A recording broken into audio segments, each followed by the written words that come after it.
Hi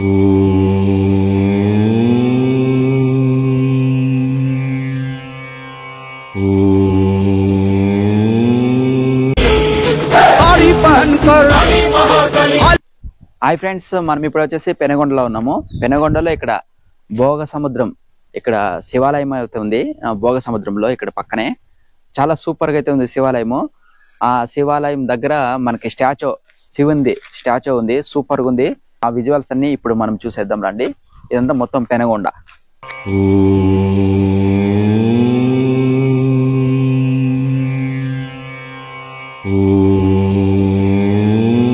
friends, ఇప్పుడు వచ్చేసి మనము పెనుగొండలో ఉన్నాం చూడండి. ఇది కోటకి ఎంట్రెన్స్. మనము లోపలికి వెళ్తున్నాము. ఇక్కడ నుండి ముందు కాలంలో మనకు సామ్రాజ్యం అయితే ఉండేది, విజయనగర సామ్రాజ్యము. ఇక్కడ టెంపుల్ చూడండి, ఆంజనేయ స్వామి టెంపుల్.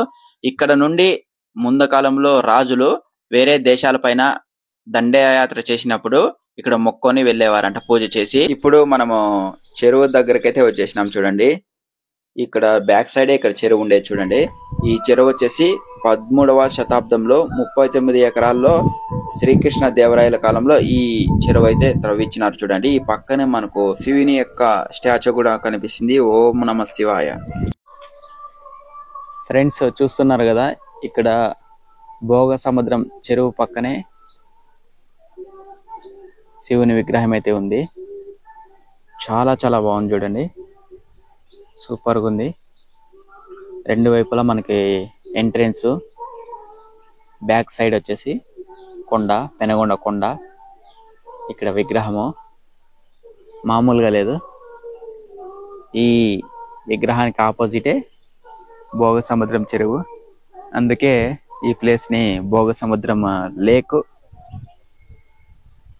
అని మనం గూగుల్లో సెర్చ్ చేసినా కనిపిస్తుంది. ఇక్కడ పెనుగొండ కోట కొండ పైన మనకు కొత్త రోడ్ అనేది వేసినారు కదా కొండ పైనకి. ఆ కొండ పైన అయితే కొద్దిగా వర్క్ కూడా జరుగుతుంది. ఇంకా కొద్ది రోజుల్లో మనకు ఇస్కాన్ టెంపుల్ కూడా వచ్చేస్తుందంట పైకి. ఇస్కాన్ టెంపుల్ గానీ వచ్చేసిందంటే ఇంకా మామూలుగా ఉండదు ఇక్కడ డెవలప్మెంట్. ఇంకా వేరే విధాలుగా కూడా టూరిజం బాగా డెవలప్ అయ్యే అవకాశం కూడా ఉంటుంది కింద కూడా పెనుగొండలో. ఫ్రెండ్స్, ఇక్కడ విజువల్స్ అయితే మామూలుగా లేవు, బాగుంది.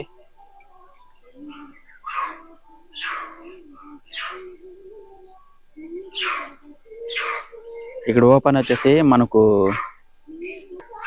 వచ్చేసి మార్నింగ్ ఈవినింగ్ మాత్రమే ఇక్కడ ఓపెన్ అనేది చేస్తారు చూడండి.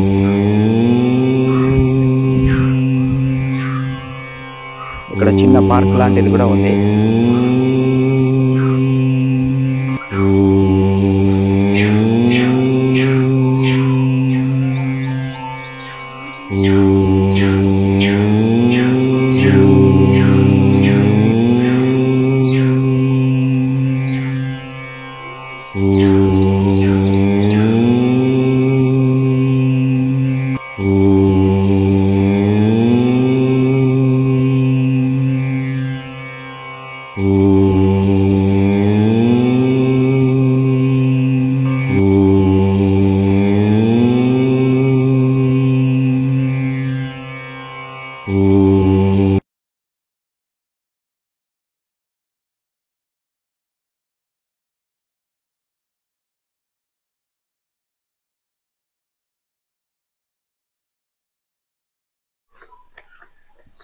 ఫ్రెండ్స్, అంతేనండి ఈ వీడియో. మీకు ఈ వీడియో కనుక నచ్చినట్లయితే లైక్ చేయండి, షేర్ చేయండి, సబ్స్క్రైబ్ చేయండి. మరొక మంచి వీడియోతో మళ్ళీ కలుసుకుందాం.